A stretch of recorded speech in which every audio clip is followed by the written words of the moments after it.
In another addition to my Facts, Strats, Glitches series, today I present to you more Facts, Strats, and Glitches, like this absolute taxi sign carnage.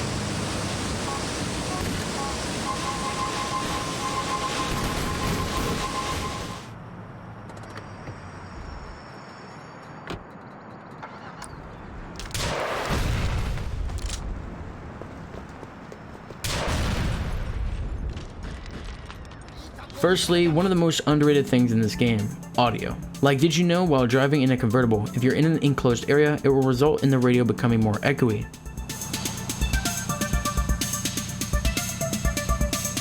Explosions can also create echo towards distant effects.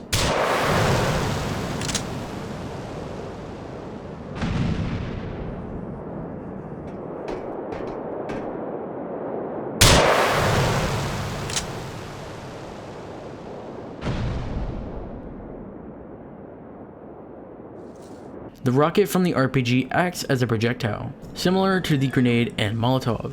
This essentially means if you were to somehow equip the rocket itself in your inventory, you could shoot it from a vehicle. Sadly, this is only to be done with modding. However, it's incredibly fun either way. Now you may wonder why I chose to keep this in the video if it's only done through modding, and it's because this is a popular method for crashing users in multiplayer. Basically, if you use this rocket while on foot, you will crash. However, if someone has chosen to crash your game via this method, you could take this moment to kill other gamers in Liberty City instead. During the first set of missions, you're prompted with an extremely useful method of murder. That is stun punching. You could instantly kill innocents with a mere fist. However, outside this mission, it is almost literally never able to be used again, except for the singular NPC in front of Perestroika. How long are we gonna have to wait out here? In the multiplayer, there is a tutorial available, which is for some reason inaccessible on the PC release, at least without modding it. And even with modding, it results in a soft lock later on. The only interesting fact about this is that on PC, it's the only way to get the console lobby screen, at least that I know of. Anyway, it starts off telling you the general things for multiplayer. Then it begins some scripted situations with AI opponents. Some of them being weird as hell and then others being sick as hell. It's honestly a pretty badass tutorial that unfortunately I don't think many people even knew existed.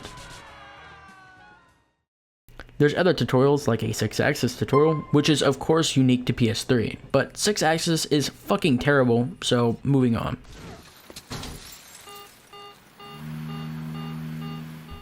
Speaking of multiplayer, there is a supposed unused weather in the game, Extra Sunny 2. It seems to be unfinished or simply improperly named, as the only usage for it is on the multiplayer lobby screens for races. There's also one more unused weather, Sunny Windy 2, which actually seems like a finished weather and gives some slight glimpse into the beta trailer visuals. I actually like it a lot, until, what the fuck? Well, it seems a little less finished than I thought. Brake boosting seems to exist in the game, however to a much lesser extent than that of GTA 5. If you don't know what I'm referring to, then it's a sort of complex strat commonly used in GTA Online races or GTA 5 speedruns. How do brake boosts work? Hard to explain, but it's basically like you kind of brake and then like you kind of let go of brake and then you just go. You can essentially gain lots of speed by braking on indents in the ground, but that's a very basic explanation. After having 3 lap dances, it will change to a duo. Whoa. These lap dances host an array of unique music, only seen during this minigame. Now, as I'd like to have this video monetized, I won't be playing any of it, but here's a list on screen with the special music.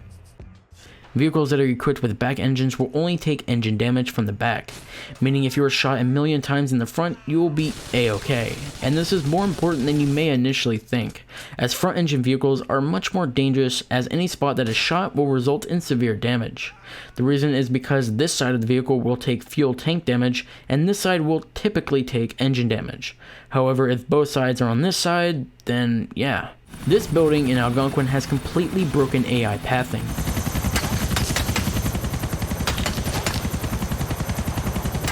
This means you could technically get an Annihilator saved right after the first mission.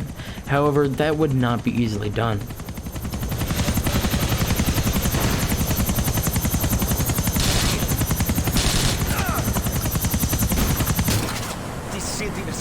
on my nerves.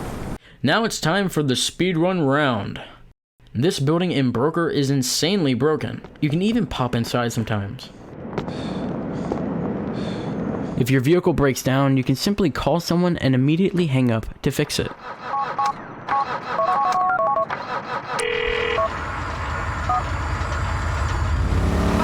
Stay away from me! You going to start?